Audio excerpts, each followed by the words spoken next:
Hello everyone and welcome to a new video. Today I'm going to be doing my January reading wrap up.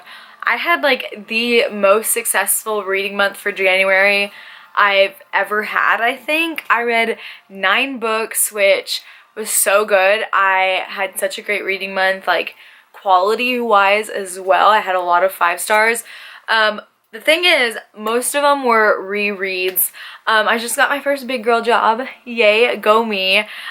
So I'm incredibly busy, but my commute is an hour and a half there and back. So I've been listening to a lot of audiobooks, and I only listen to audiobooks if they're rereads. So that is why most of my books have been rereads, because they've been on a lot of audiobooks. But let's go on and get into it because we have 9 books to get through. The first book I completed in 2019 was A Map of Days by Ransom Riggs. This is the 4th book in the Miss Peregrine's series. I'm not quite sure how many there's gonna be. I want it to go on forever because it is one of my favorite series of all time. This continues like the Peculiar Adventures, but this time in the United States. Because this is the 4th one, that's all I'm gonna tell you about it, that it is in the US. Which was really cool to see more of the peculiar world and how different it is between different countries.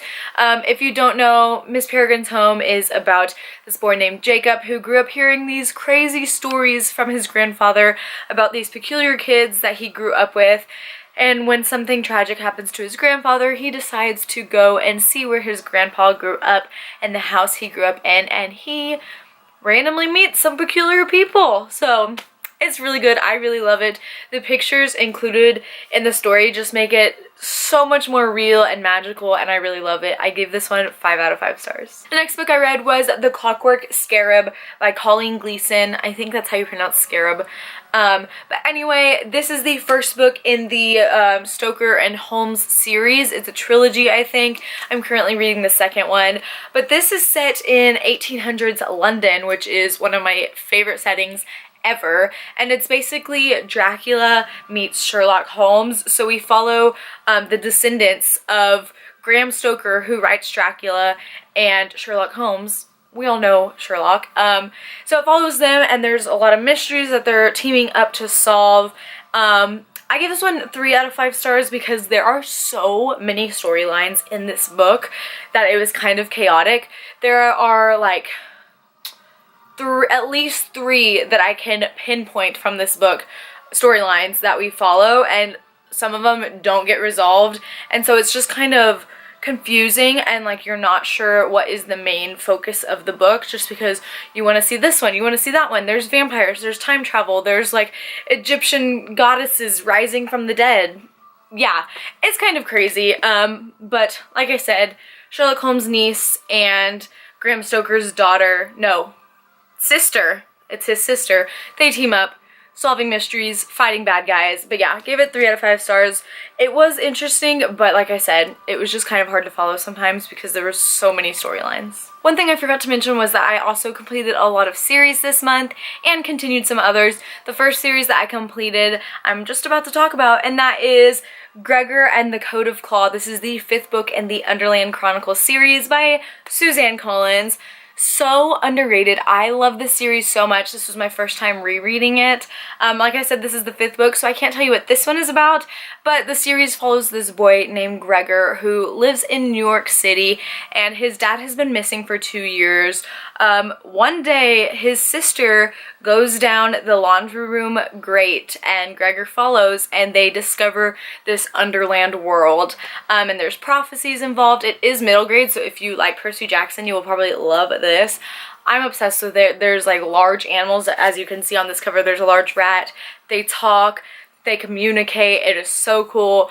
Lots of like really cool battle scenes, and the prophecies are so cool. I really like how they take place in the story and what happens, but I gave this one 5 out of 5 stars. The next book I read was Everything Everything by Nicola Yoon. I have been wanting to read this book since it came out, so for like years, and I finally picked it up, and I read it in just like one sitting.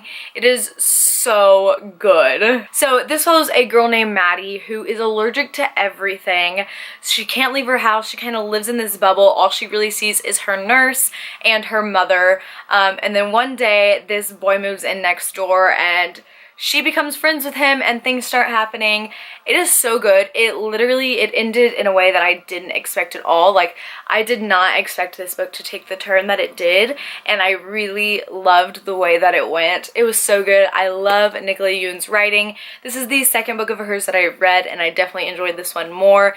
I loved Maddie. I loved Ollie. Like, so good. I loved it. 5 out of 5 stars. The next 3 books I read I'm going to talk about all together because they are part of a series, and that is The Hunger Games, Catching Fire, and Mockingjay by Suzanne Collins. I read these back to back. I reread them so many times. I read them about once a year.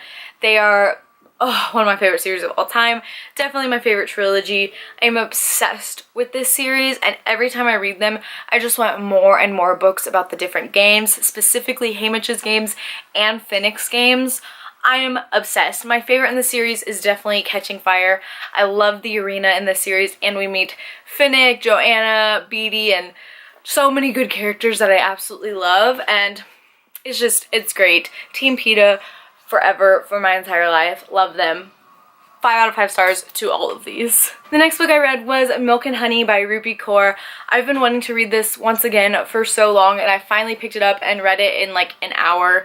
I was kind of underwhelmed. Like, the poetry was really good, but for most of it I wasn't relating to it. There were only about 4, as you can see from this, that I really loved and related to. Most of them though reminded me of my best friend, so I was texting her. I was like, you need to get this because it would be so good for you. But I gave it 3 out of 5 stars just because I didn't relate to it as much. I still liked the poetry writing style because I'm not a huge fan of poetry, but this modern poetry that's like easy to understand is definitely my cup of tea. And the last book I read also completed the series, and that is The Last Olympian by Rick Riordan. This is book 5 in the Percy Jackson and the Olympian series. I have been rereading these on audiobook because I've read them so many times and I've never listened to them, and I'm wanting to read all of Rick Riordan's and reread them and just continue all in one go.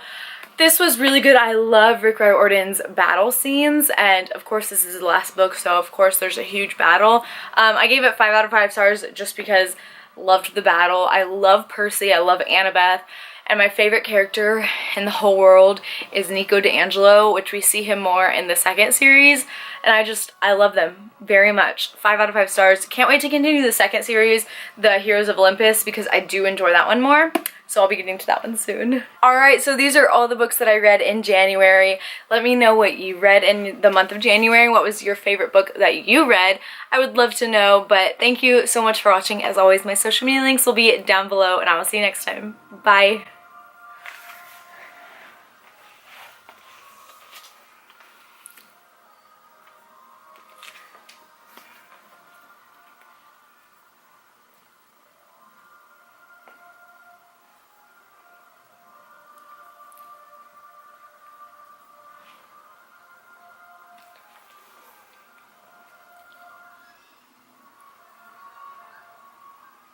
Okay, let's see.